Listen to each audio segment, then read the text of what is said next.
The rain tapped softly against the windows of Adrian Vale's apartment, turning the city lights into wavering ribbons of gold and blue. He had just finished a 12-hour shift repairing atmospheric stabilizers on Orbital Dock 9, and all he wanted was silence.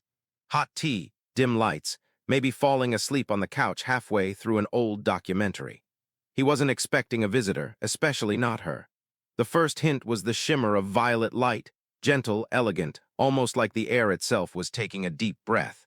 Adrian looked up, confused, just in time to see the shape form in front of him. A figure stepped through the fading glow, tall and impossibly graceful, her silhouette sharp against the dim apartment. She was breathtaking. Not in the exaggerated, impossible alien sense, more in the too perfect to be standing in his living room sense. Smooth, pearl-toned skin with a faint, iridescent glow, hair falling in midnight blue silk around her face. Eyes deep, luminous teal, studying him with a quiet intensity that made his breath falter. Her ears were human-like, delicate, and elegant. Her expression, though, was something else entirely. A calm, focused curiosity, like she was cataloging him the way one might examine a rare star. "Human," she said softly, her voice carrying an accent he couldn't place, smooth, melodic, with an undertone of restrained command. "Remain still." Adrian blinked. No, who are you, and why are you in my apartment?" She stepped closer, not aggressively, just studying, observing. Her gaze moved over his face, down his shoulders, lingering as if confirming some internal hypothesis. "I am Lysara," she said, "envoy of the Asterian conquered, and you are warm." Adrian froze. "What?"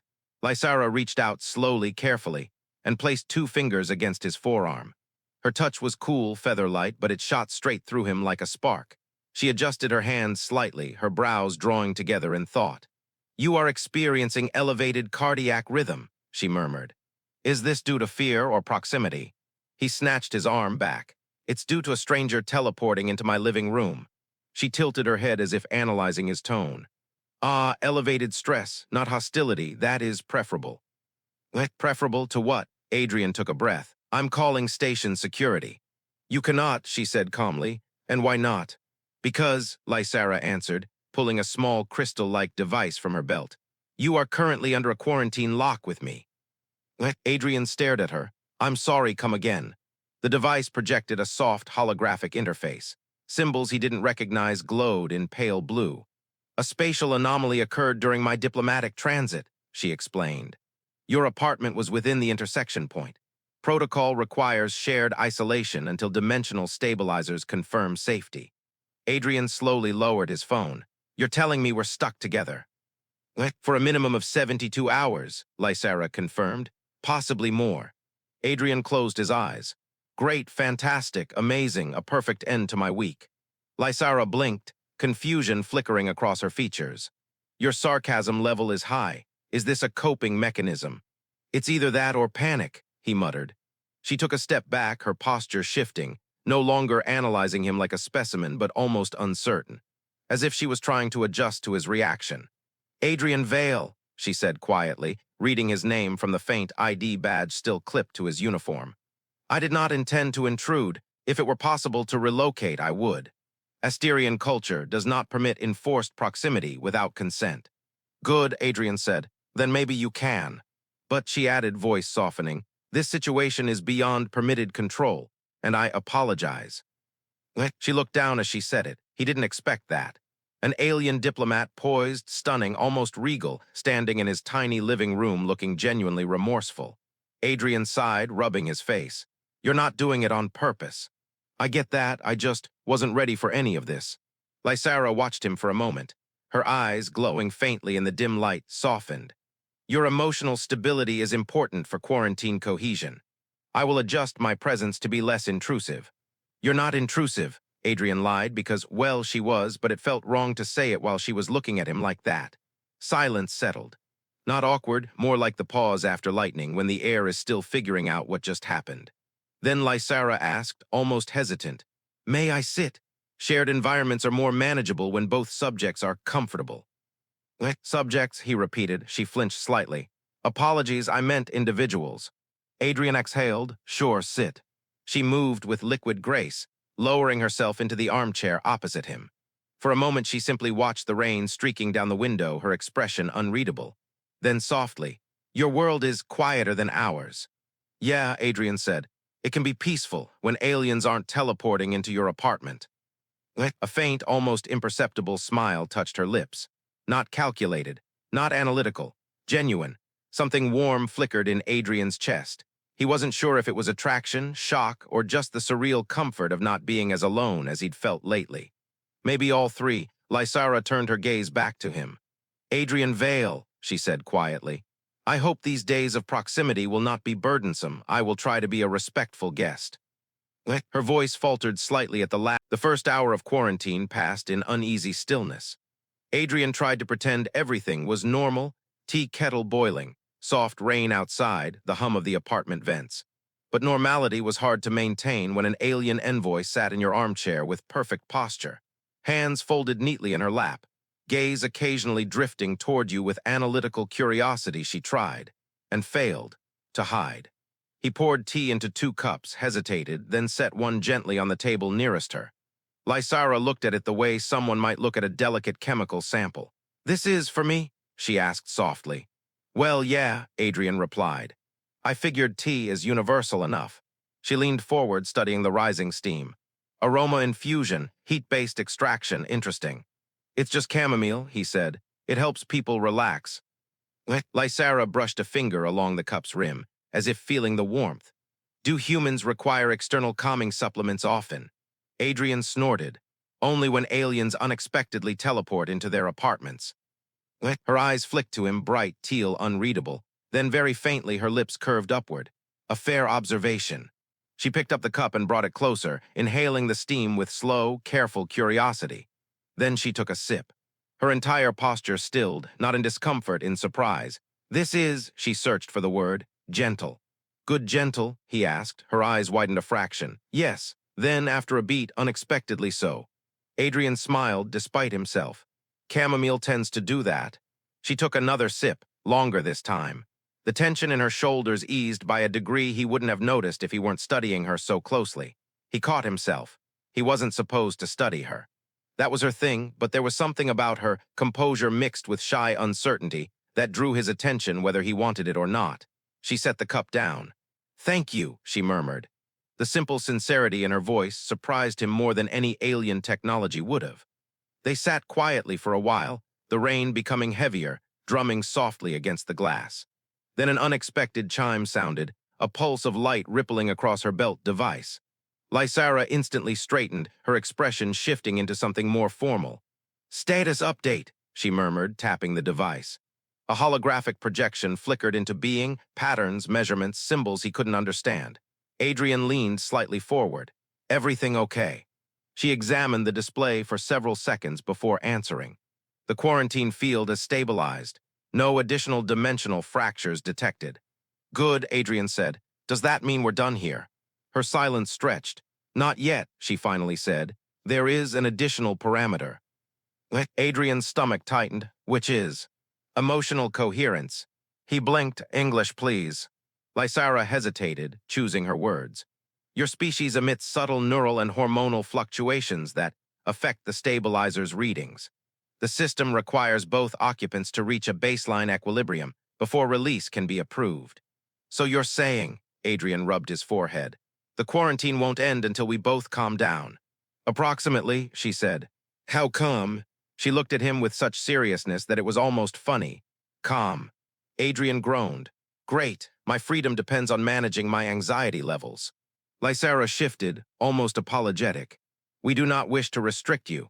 The stabilizers respond to intersubjective harmony. If our emotional states conflict, the field persists. Intersubjective harmony, he echoed, half laughing. So we basically need to get along. Or at least reach mutual neutrality, she corrected gently. He looked at her perfect posture and glowing eyes and unreadable calm, and wondered how the hell anyone could reach neutrality around someone like her. He exhaled. Okay, he said. Then I guess we should talk or something, get to know each other so we're on the same page. Lysara blinked, visibly processing the concept. Conversation as a regulatory mechanism. She nodded slowly. Yes, that is acceptable. She straightened, folding her hands neatly. Please begin. Adrian almost choked. You want me to start? Yes, you are emotionally expressive. It may expedite calibration. "Imat okay," he muttered. That was almost an insult. "Not intended." He sighed. "Fine. Tell me about your job." She took a breath, her voice smoothing into a practiced diplomatic cadence. "I am the Asterian Concord's appointed liaison to emergent civilizations nearing interstellar thresholds. My purpose is to monitor developmental trajectories, prevent accidental escalations, and ensure ethical first contact standards." Adrian blinked. "That sounds important." "It is necessary," she corrected. "Importance is subjective." She paused and occasionally burdensome. There was something in her tone, soft, almost weary, that he hadn't heard before. "You do like it?" he asked gently. She looked away. "I fulfill it." "That's not the same thing." Her fingers tightened slightly against each other. "We do not always choose our roles, Adrian Vale. Sometimes our roles choose us." His chest tightened unexpectedly. He'd lived most of his life doing what was expected rather than what he wanted. Fix things, keep the station running, don't complain. He understood that feeling way too well. He leaned back. "Yeah, I get that." Lysara lifted her gaze to him, something fragile flickering behind her composed exterior, like she hadn't expected understanding, much less from a stranger on a lower-tech world. "And you?" she asked. "Do you choose your work?" "Someone has to fix the stabilizers," he said with a shrug. "Dock 9 doesn't maintain itself." That was not an answer. He swallowed. "No, I don't choose it, I just do it." Quiet fell softer this time. Then night settled over the city in a muted violet haze, the kind that softened every building into a silhouette and made the world feel slightly unreal. Adrian dimmed the apartment lights out of habit, half because it helped him relax, half because it made the glowing in Lysara's eyes less distracting. She noticed, "You reduce illumination when you are fatigued," Lysara observed quietly. He glanced at her. "Yeah, helps my brain slow down." She nodded once, as if filing it carefully into some mental archive. "Asterians adjust ambient resonance fields instead. Light does not influence our rest cycles." Adrian smiled faintly. "Well, lucky you. Humans depend on a million little rituals just to sleep." Lysara stepped closer, still careful to keep a respectful distance since their earlier discussion, but he could feel her presence in the air anyway. She studied the dim room with a soft, contemplative expression. "It feels," she searched for a word, "warmer." "Warmer," he repeated. "Yes." Her gaze shifted to him, not in temperature and atmosphere. He wasn't expecting that. He cleared his throat, suddenly aware of the quiet intimacy settling between them like dust in low gravity. "Well, good, I guess." She looked like she wanted to say something else, but hesitated. It was the first time he'd seen her unsure of her own words. He wondered what she wasn't saying. Before he could ask, her quarantine device chimed again, this time louder, sharper. Lysara's posture stiffened instantly. "What is it?" Adrian asked. Her eyes scanned the holographic readout, teal irises sharpening. "Emotional coherence levels are fluctuating beyond acceptable limits." Adrian blinked. "Whose emotions are messing it up, mine or yours?" She hesitated, both. The word hung between them. "Okay," he said slowly, "that's new." Lysara stepped away from the projection, her expression composed but the tension in her hands giving her away. "The stabilizer is detecting a widening resonance variance," she explained. "If unresolved, the quarantine may extend." "How extend?" "Indefinitely." Adrian pinched the bridge of his nose. "Of course, because why wouldn't an alien quarantine trap me forever based on feelings?" Lysara did not smile like she usually did at his sarcasm. Her shoulders remained tight. "This is not ideal," she said quietly. "We must restore balance." "And how do we do that?" he asked, bracing for another impossible requirement. Lysara was silent for several breaths. When she finally spoke, her voice was softer, almost fragile. "Emotional coherence increases through attunement." "Attunement," Adrian repeated. "What does that mean?" She stepped closer, only a little, but enough that he felt the shift in the air. "It means," she said carefully, "that we must align our emotional states, reduce conflict, increase understanding." Adrian stared at her, heart thudding louder than he wanted it to. "Understanding what?" Her eyes lifted to meet his fully, and something unguarded flickered behind them. "Each other." The words weren't forced, they weren't diplomatic, they were honest, dangerously honest. He swallowed. "Okay, we can try. Where do we start?" She considered him, head tilting slightly. "You are unsettled," she murmured. "Your thoughts scatter, you try to mask it, but it affects the field." Adrian rubbed the back of his neck. I think that's normal considering, well, everything. Lysara took one more step toward him, not invasive, just close enough that he could feel her presence. What unsettles you most? She asked. Adrian let out a breath he didn't want to answer. But he also knew she would sense it if he lied, so he told the truth. You. Lysara froze, not offended, not hurt, more like something inside her unexpectedly clicked into place. Me. He nodded. You show up in my home, you're powerful, you're composed, you're impossible to read. And then you say things that hit deeper than you realize. It's a lot. I don't know what to feel around you. Her lips parted just slightly. For the first time since arriving, she looked genuinely unprepared. I did not intend to cause confusion, she said quietly. I know, he replied. That's why it confuses me more. Lysara's gaze softened, her luminescent eyes dimming to a gentler shade. She took a slow breath as if steadying something within herself. You unsettle me as well, she said. Adrian's heart skipped. What? You display emotional transparency that is rare and difficult to interpret. She searched his face. Asterians do not communicate the way humans do. We do not express openly. Yet around you, I feel resonance distortions that I cannot classify. That sounds like a good thing, Adrian said. It is, she whispered, but it is unfamiliar. A beat of silence stretched between them, warm, fragile, impossibly intimate. Then Lysara's device emitted a soft chime. She glanced at it. The projection showed a slow, steady shift, two wavelengths previously jagged, now gradually aligning. Emotional coherence rising, she murmured, her eyes lifted to his. It is working. Adrian exhaled, relieved. So we just keep talking like this. Yes, she said. Honesty fosters resonance. Honesty, the most dangerous requirement of all. Lysara looked down for a moment, gathering herself, then lifted her gaze again with a quiet vulnerability he never expected to see. Adrian Vale, she said softly, may I ask one personal question? He nodded, go ahead. When I entered your home, her voice dipped. Were you afraid of me? Adrian didn't even have to think. No, he said. I was shocked, unprepared, but not afraid. Why? Because something about you didn't feel threatening. She blinked, stunned. That is unusual. Most species display fear upon first contact. Maybe that says something about you. Or about you, she whispered. The wavelengths on the projection aligned further, nearly touching. Her eyes lingered on him, warm in a way that made his chest tighten. The rain had finally tapered off by morning, leaving the city washed clean and glittering under a pale blue sky. Adrian woke earlier than usual, partly from habit, partly from the strange awareness that he wasn't alone in his apartment anymore. Lysara stood by the window, silent, her silhouette outlined against the soft dawn light. She seemed almost made of it, shimmering, composed, graceful in a way that made the room feel like it belonged to her more than to him. She didn't turn when he stirred, but she spoke in a low, steady tone. You dream loudly. Adrian froze halfway through sitting up. I what? She glanced over her shoulder, amusement tugging faintly at the corner of her lips. Your breathing patterns increase. You cycle through emotional states rapidly, and you mutter. He groaned. Please tell me I didn't say anything embarrassing. Her gaze lifted back to the window. You said not again, several times. He scrubbed a hand through his hair. Yeah, that sounds about right. Lysara's voice softened. Your dreams cause distress.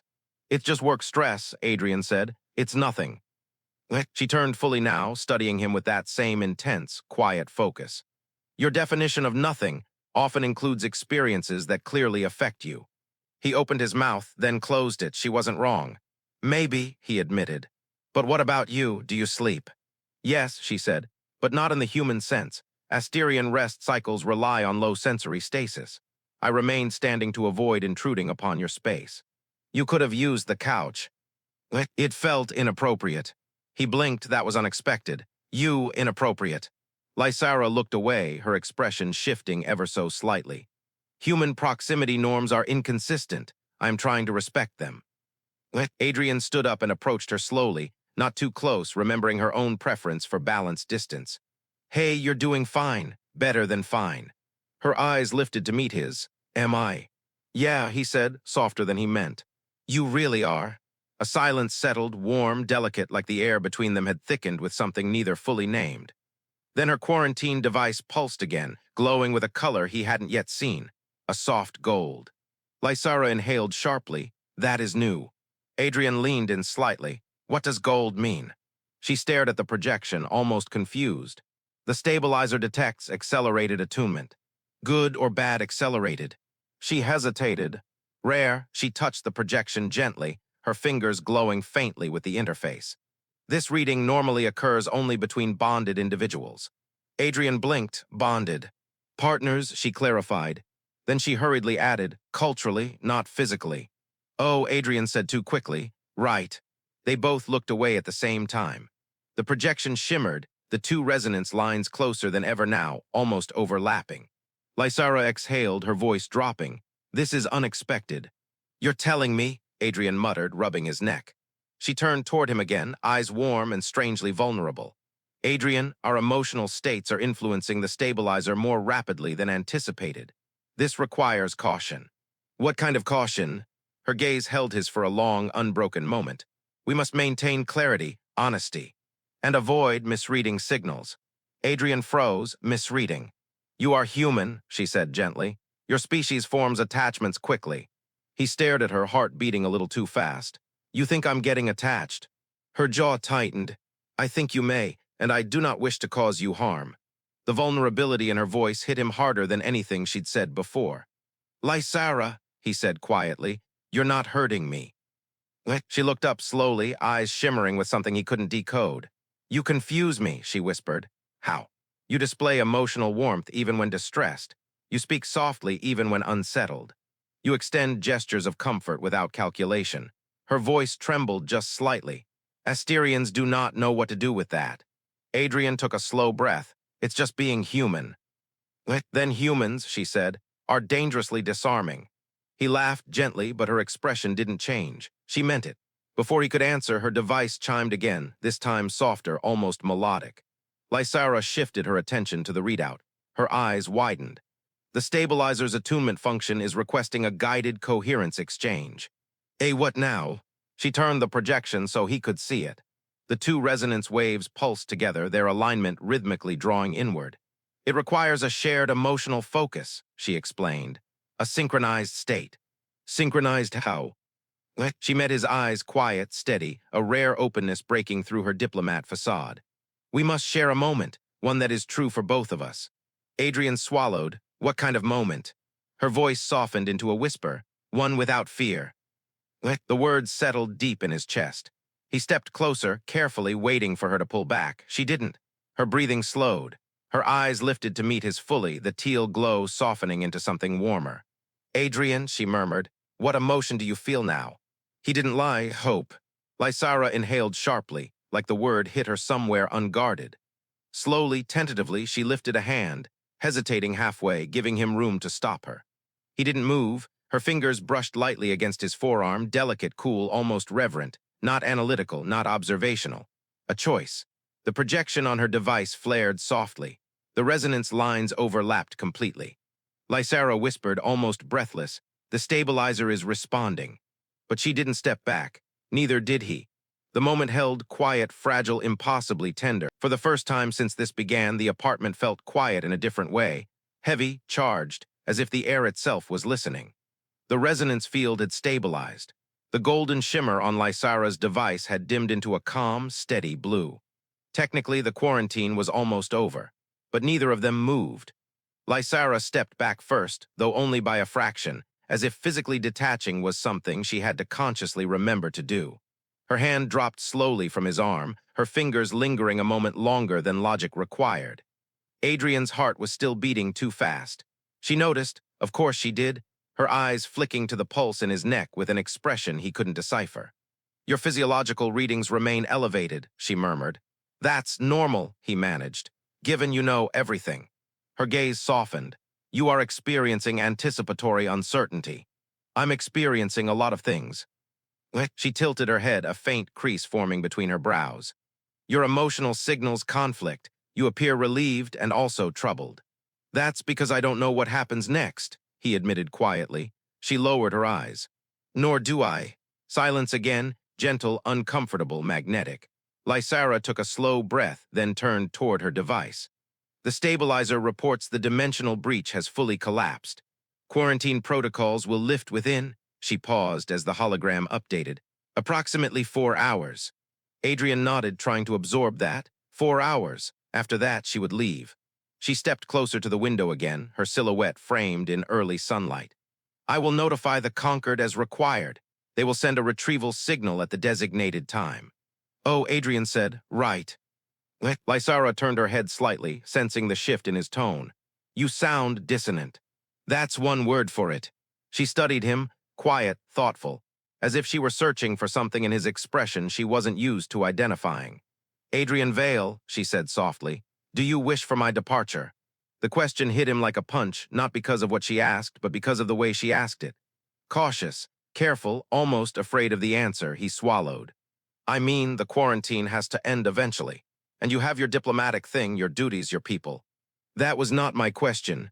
He met her eyes and immediately regretted it because there was something unguarded there, something fragile, something that made lying impossible.